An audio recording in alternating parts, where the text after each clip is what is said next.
Prieš rungtynes į Priedangą keliavę Vilniaus Ryto krepšininkai pirmosiose Lietuvos krepšinio lygos ketvirtfinalio serijos rungtynėse nusileido Utenos Juventus ekipai.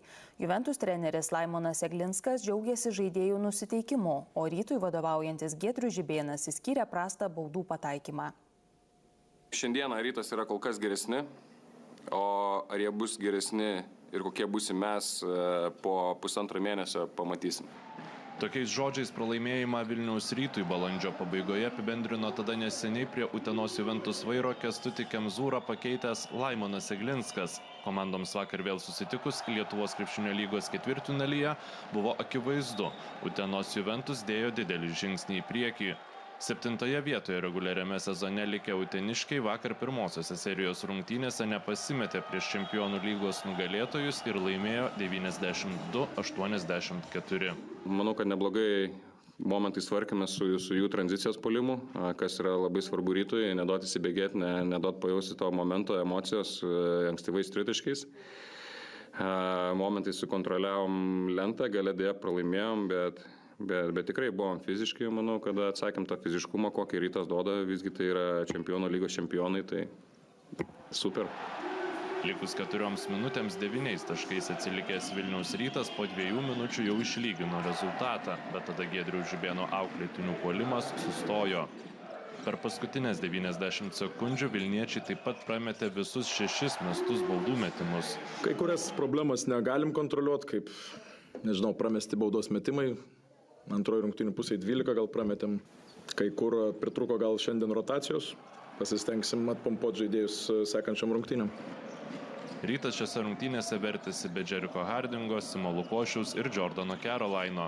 Mažos traumos ir kiekvieną dieną Hardingas šiandien galėjo gal bandyti žaisti, bet nusprendėm dar jo šiandien nežaisti, o Simas yra diena iš dienos klausimas.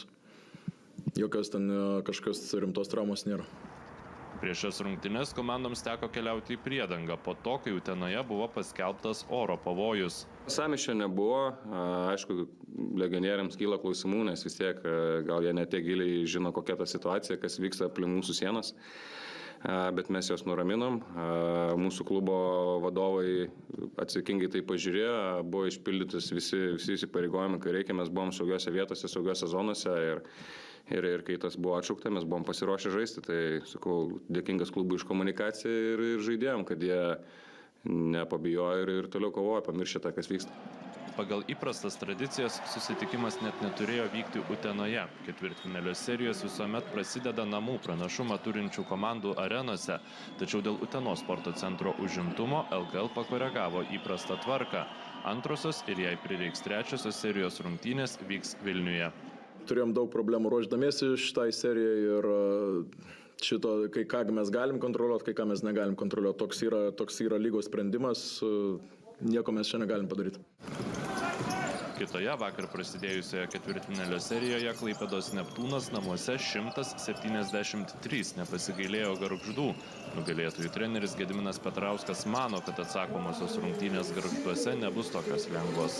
Faktas, kad čia negalima užsiliuliuoti ir tas galas rungtynių ir treneris Rinkevičius leido ir jaunų žaidėjus, tai normalu tas rezultatas neatspindi tos kovos ir manau, kad visai kitokia Gargždų komanda bus poryt. Gargždų treneris Tomas Rinkevičius įsitikinęs, kad po tokio pralaimėjimo jo žaidėjai nepraras nusiteikimo kovoti.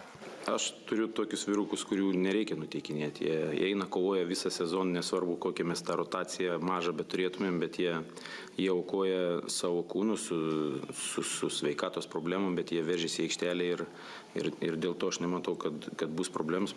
LKL ketvirtfinaliuose žaidžiama iki 2 pergalių.